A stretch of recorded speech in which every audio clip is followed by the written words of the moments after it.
The truth about online mortgage calculators. Truth is, if you already know all the specifics of your loan, your loan qualification, what interest rate you're definitively going to get, they can be a good tool if you're wondering, hey, if I borrow $10,000 more than what my loan officer and I discussed, and everything stays the same, what would that do to my monthly payment? That's like what they're good for. What they're not good for, they're not going to really give you an accurate representation of what your rate is. Most of the time, they are a plug for whatever website is hosting them to sell your data as a lead. So if you ever go to Google and type in mortgage calculator, one of the things that you'll see is like get today's rates, and they're asking you to put all your data in, and then you're going to get 1,500 phone calls in the span of 20 minutes.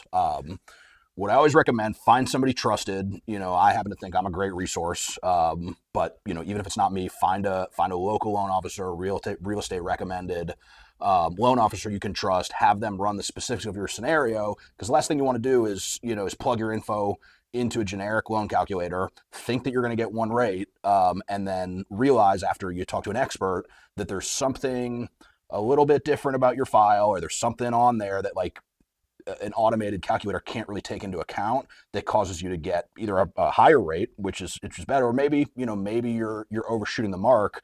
Maybe there's something great about your file that allows you to get a lower rate than what you think is available based on that generic online calculator. So it's a tool. Like I always say, it's a tool in the tool belt, but definitely not something that you should really take any sort of definitive information from. Like you really need to speak to an expert to give you a better idea of like what you're actually going to get and the nuances that have to do with your specific situation.